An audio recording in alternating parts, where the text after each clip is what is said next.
Happy Wednesday. It's Coffee and Conversation with Jennifer, Simplicity Coach, and I want to remind you that organizing isn't complicated, time is sacred, and money is a renewable resource. So welcome to this week's Coffee and Conversation.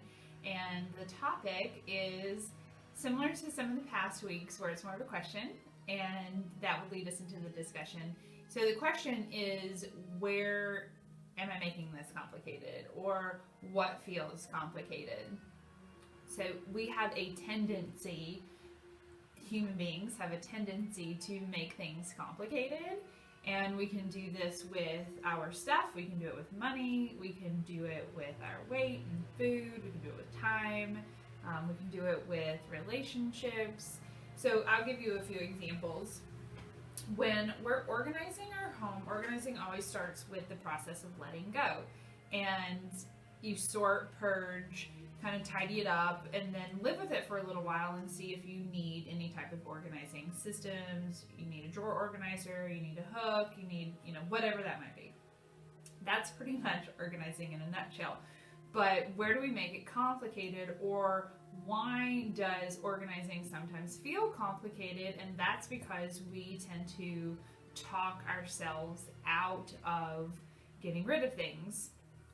So let's say you're organizing in your garage and you're wanting to get rid of a toy that your kids played with, like a little push-along tricycle or something.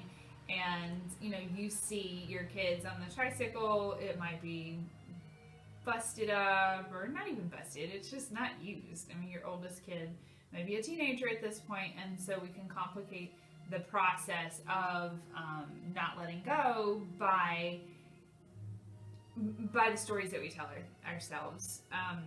What's another really good example of making things complicated?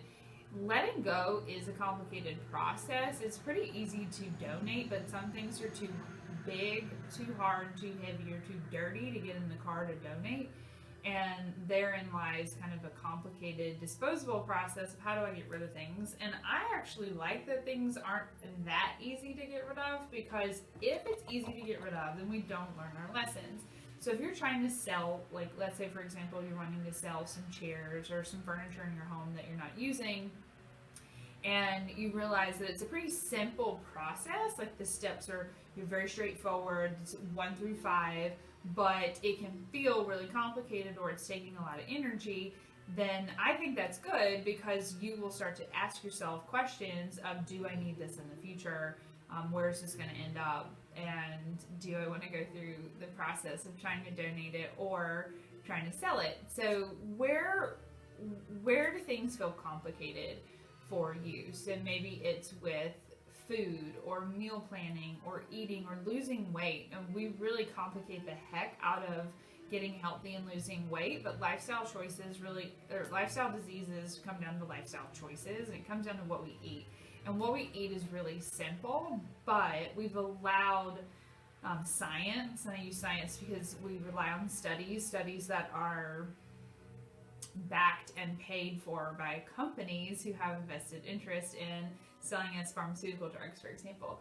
So what we eat is really simple. Eat more fruits and vegetables, limit animal products, dairy, cheese, eggs, meat, and limit alcohol. I mean, these things are very simple. It's easy for me to say these things, but when we're trying to lose weight, for example, we can really overcomplicate the whole thing, and it's like, God, this is just a lot of work. We overcomplicate our finances with debt and with lending and mortgages and refinancing and 0% interest for 12 months, and then we're going to switch it to another credit card for another 0% for 12 months. There's an old adage in terms of weight that if you never put it on, you don't have to take it off. It's the same for debt. If you never get debt, then you don't have to get out of debt. And if you never get your home overrun with stuff, then you don't really have to worry about getting rid of things. So a client of mine this week asked, she said, how many times do people clean their garage? And I said, I don't know. I don't really care about what other people do in their garages. However, it's much easier to clean a garage when there's not a lot of stuff in it, period. If there's not a lot of stuff, it's easy to clean. Same for a house. If there's not a lot of stuff laying around, there's not a lot of furniture, there's not a lot of knickknacks, cluttering up spaces. If our homes are minimal, then it's so much easier to take care of, keep up with, and clean, and that's really good for our mental health. It's the same for finances. If you are in this like really complicated process of trying to get out of debt, then see where you can simplify. Can you merge some accounts? I know some like Dave Ramsey folks are big in different kinds of accounts, but that can be really complicated and just stress you out and use up a lot of this mental energy. So where do things feel complicated? Do things feel complicated with your calendar, or do things feel complicated with your job or relationships with other people? The answer is always simplification. The language of less really is more. That's not just an adage. That's not just something that I think sounds really good. It feels really good. Complicated feels awful. Complicated feels overwhelming. It can keep us from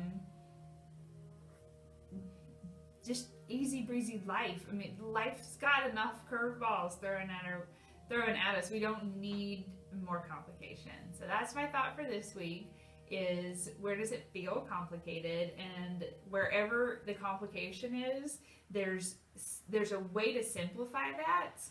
It just depends on what it is. So if you have any questions, I'll always pop them below. I'm happy to answer them later. You can type them now, but there's always a delay, so I might hop off before I see your question. And in the meantime, I hope you have a great week. Thanks for tuning in, and catch me next week for Coffee and Conversation at 3 with Jennifer. All right, have a good week. Bye.